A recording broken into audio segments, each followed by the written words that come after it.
Oh, it's time. It's time to get professional.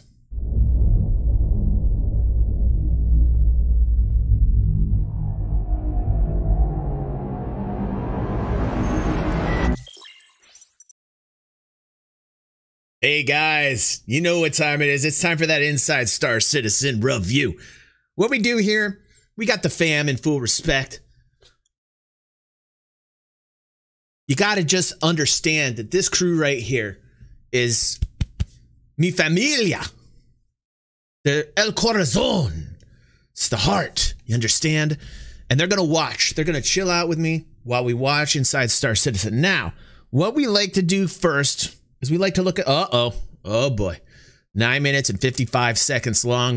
Hold on 1 second. We're not, just gonna take a break here. We're not gonna rant. It's not our time. We don't like it if it's not at least 11 to 15 minutes. That's our sweet spot. It's okay. Okay, we're gonna just chill out because, you know, hey, CitizenCon's around the corner. We're not gonna spend 20 minutes on a rant. We're gonna focus, as my friend Verb says. We're gonna focus. And are you guys ready? Oh, shit. Oh, we're ready. We're ready tonight, ladies and gentlemen. I hope you are. I'm very excited. That was perfect timing, by the way. That was professional. That was hashtag professional timing. All right, let's watch it.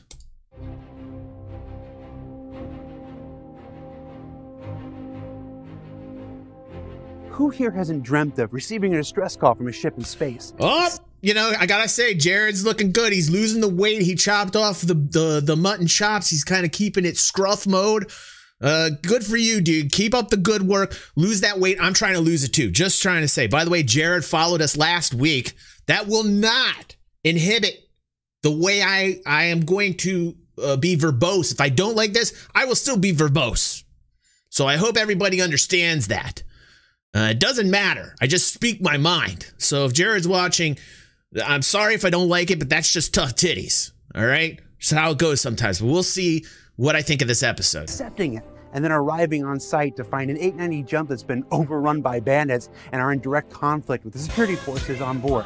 For that precise scenario. All right. I like it. Got somebody else in the fam here. It's okay. We're just going to deal with it. We're going to love it.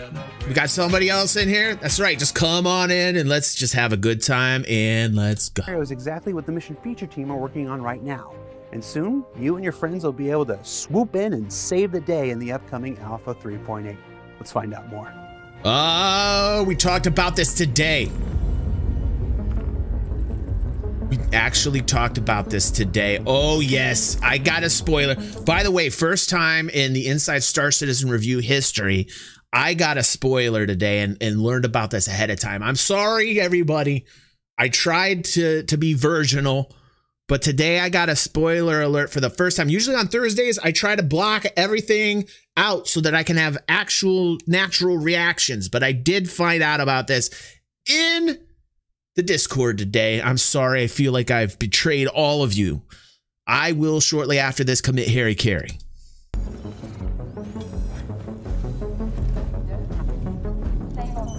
Whoa. Whoa. Okay, what? Okay.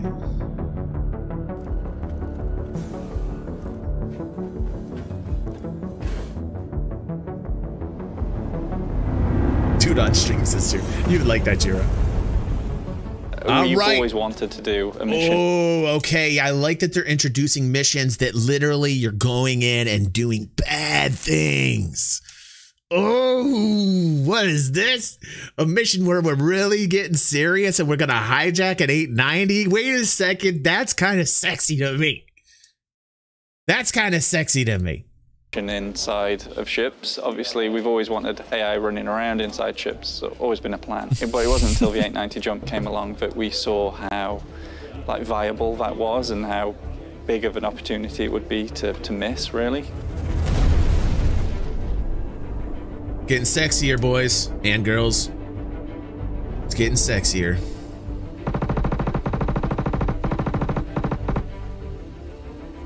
Are they saving a hijack? I thought we got to hijack one. Boba's saying, I think they're saving a hijacked 890. Damn it. I wanted to hijack it. Is it a rescue mission? Oh. Oh, gotta work on that.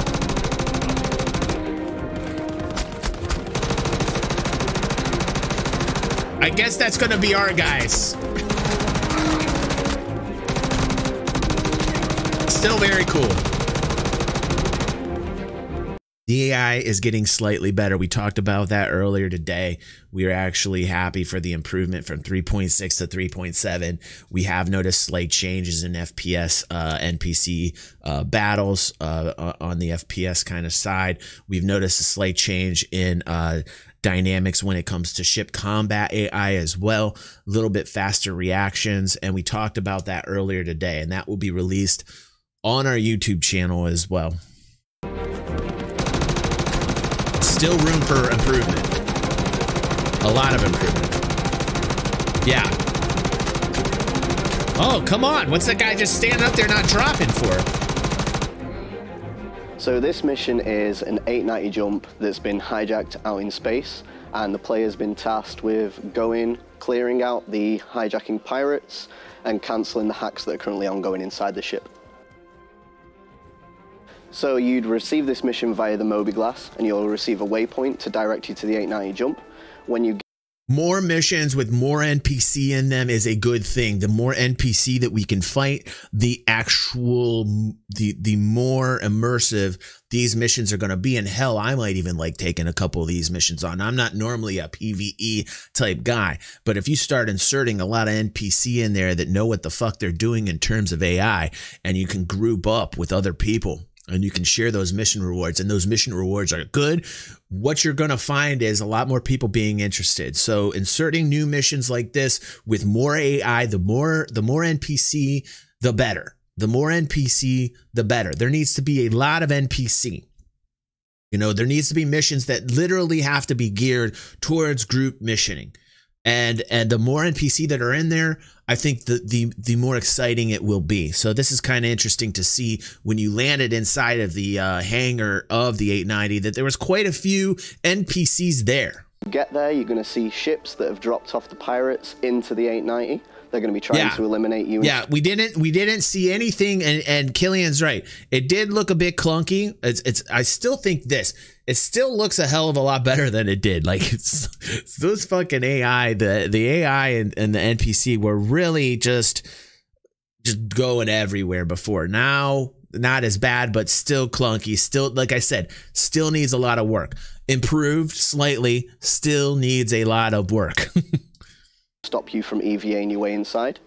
Once you take those ships out, you'll be able to get out of your ship, EVA down inside the 890 jump, eliminate the pirates that are inside the hangar.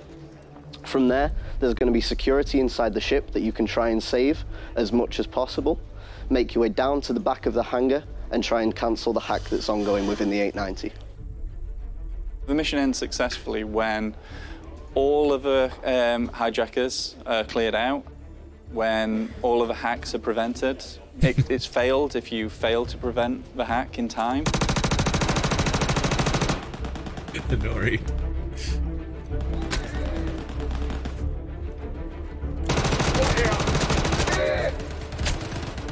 At this point in development, the most challenging aspect of the mission is going to have to be finding the hack points. Because they're varied every single time that you run through the mission, you're never going to know exactly where they are.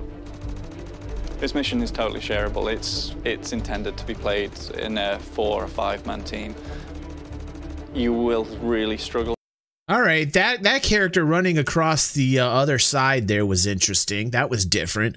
You saw that character running. That was a little bit smoother than what I'm used to seeing. So that was a nice little kind of upgrade that I just noticed. That NPC running to the other side there. That's something I've not seen before. That's interesting. To do it on your own, I'm sure plenty of people will. Still running. Will take the reward, you know, undivided. But yeah, I think we're aiming to make it about, you know, a 4-player mission. From this mission, I hope that players can see a lot of variety that we're trying to bring into the missions of the PU. There's multiple different aspects that we're trying to bring together with all the tools and technology. And I hope that people really see that this is what we're pushing for moving forward. Hey, Rad. It is live, bro. If sight can give us all the information that we need, and smell is pretty good at evoking a sense of memory and experiences past, Of the five senses, it's sound that most often stirs the imagination. It forces the brain to fill in the gaps with our own expectations and fears. And that's why this week, in our seasonal break from format, we're taking a look at those that design sounds for Star Citizen and find out what it's like to add life and personality to the persistent universe. Jared's shirt's pretty baller, by the way. As part of my degree, I did like one module on sound to picture. From that day, I was just constantly looking at how can I become a sound designer, found out what a sound designer was. Right? You caught that too, Jobs? Some people think that we're DJs still, which baffles me. Wait. Who's thinking these guys are DJs? This is rather funny. Do you think in his real life he has to deal with that? Like, hey, what do you do? I deal with sound. Oh, so you're a DJ? I love it. I love the little synth next to him too as well. That's pretty fun. A lot of people always go like, so do you write the music? That's the first thing they jump to. It's like, do you write the music? It's like, no, I don't. You know, a big pivotal moment where you watch a film like Jurassic Park and you go, yeah, that's an awesome film. But when you really think about it, the sounds of dinosaurs don't exist. It's all been generated, right? Sound is everything that is not dialogue or music. We were just talking today about the music. And this is dealing with sound. This is off topic a little bit, but we were talking about the music on one of our AFK B-rate backs, and I was upstairs making some coffee, and I had the AFK B-rate back screen up, and like it was a Pedro song, and man, it literally like it was one of the most wonderful experiences. Like listening to it, I felt like otherworldly. I came back in and we all kind of felt the same way. Like everybody that was watching was like, wow, that song was really good. But this isn't about songs, it's about sound. I'd say if you've ever done any cooking and you've used ingredients to make a particular dish, it's another similar one. to that, except our ingredients are sound. Matt.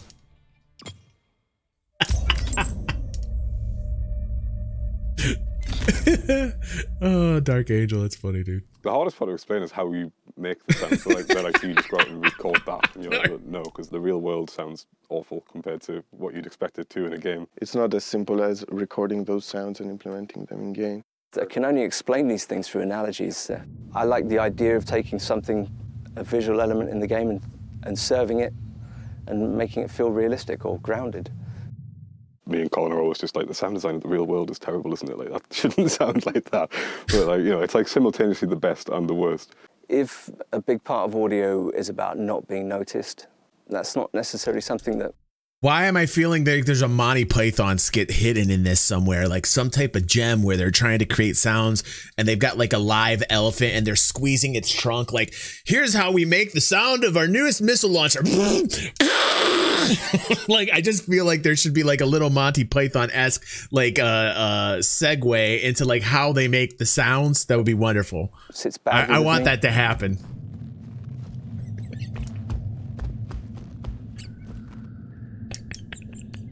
Audio is really important to the Star Citizen experience. Audio is hugely important. What it does is it adds loads of weight to the gameplay.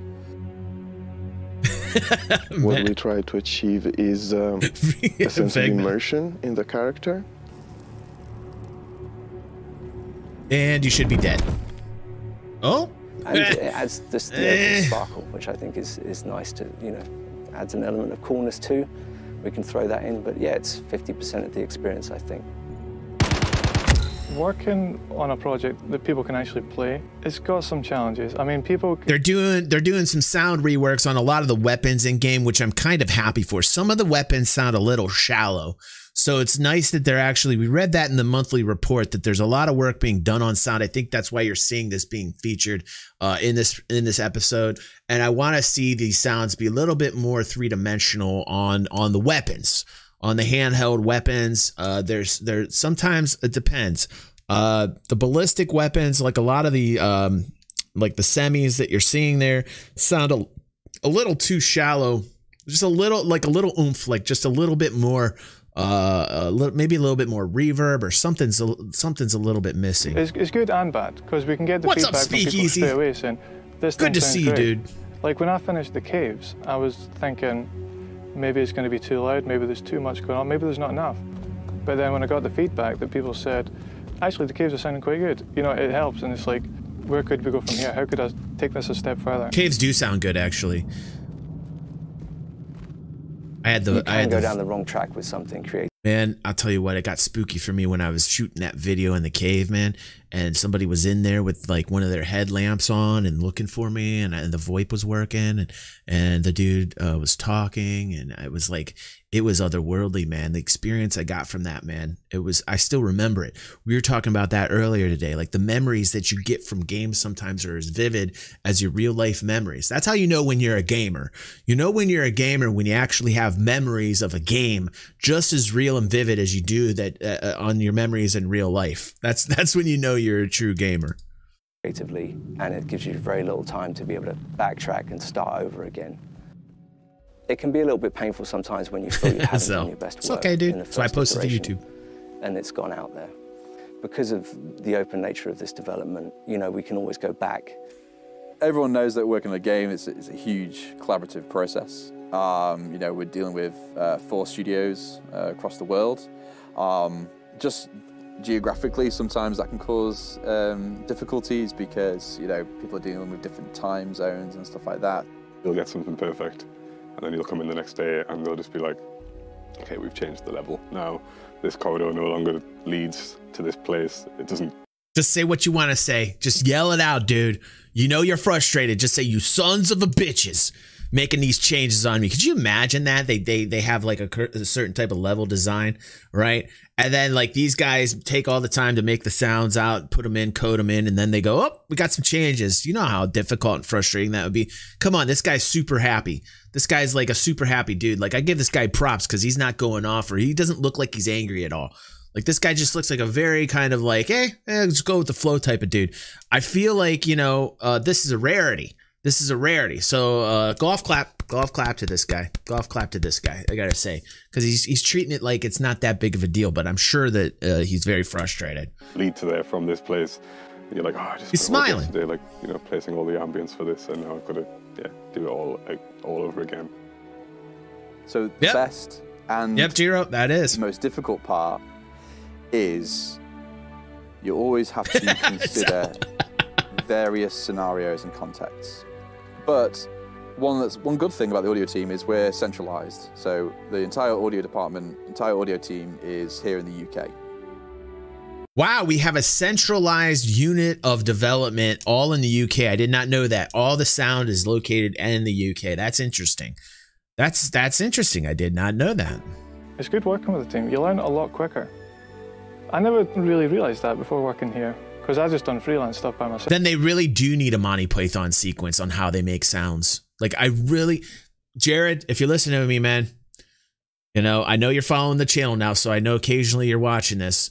I want to tell you something. Like, you want to add a little entertainment to your Inside Star Citizen? You could have took the crew here and you could have, like, you know, done something a little bit funny on how they make sounds and made it a little Monty Python-esque. I'm sure you'd get a lot of criticism.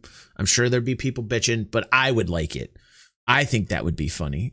But when you work with a team, it just adds so much more realism and depth to the game that I don't think you could really achieve without a team of sound designers. So what did we learn about this week? We learned that with the addition of big ships like the 890 Jump and the advent of new features like mission sharing, there are more exciting opportunities for gameplay in the Star Citizen universe than ever before. That for those that design sound, it's more than just attaching noises to things. They bring a sense of life and depth and personality to any scene that they work on. Now remember that CitizenCon is just 2 short weeks away. And with whoa, we've been talking about CitizenCon so much, you know. Oh my God. Oh my God, I'm in knots waiting for what's going to happen to CitizenCon. I just don't know what to expect. I mean, we talked about the leaks. We're nervous about that. We're talking about like the actual fact that they're getting prison. They're showing off the prisons on the schedule for CitizenCon. We've been talking about that on the channel. We've been talking about the melee that they're featuring as well. There's a feed in there as far as like exploration, and we're talking about there might be jump points, and like we're just like I'm so I will be there. I have told a lot of people this, but there are some new people in here. But I have told my family that I will be streaming on the 23rd, that nobody is to bother me on CitizenCon Day, that everybody is to leave me alone. And that I can be here for you guys so that we can watch it together, because I'm really, Really hyped. Now, if I am not there, first off, I will let everybody know on Discord and Twitter. Secondly, we will make a shaming video, and I will make a video and go to every member of my family, and I will shame them somehow, and I will put that on the channel if I miss CitizenCon, because that's how upset that I will be. Over a dozen different panels and presentations and demos, there'll be more Star Citizen development updates than you can shake a stick at. So for Inside Star Citizen, I'm Jared Huckabee. We'll see you next week. Right. And Kelly understands how busy my life is and how hectic it is with my mother, being a single dad with 2 kids, well, not single, and having a girlfriend that is, you know, hey, she requires a lot of tender love and care from me. So for me to block off a day so that I'm nobody's Uber driver, B, not helping anybody out at all as a father, or C, not helping anybody out as a son. This is a very large thing for me. It's how much I love you guys. So that was a really fun episode. Kelly, I'm going to talk to you soon. We'll talk tonight about the hashtag VAG shirts. Thank you so much. The movement is real. The VAG is spreading. That's value added gameplay, by the way. You'll start to see it everywhere you go. Hashtag VAG is a thing.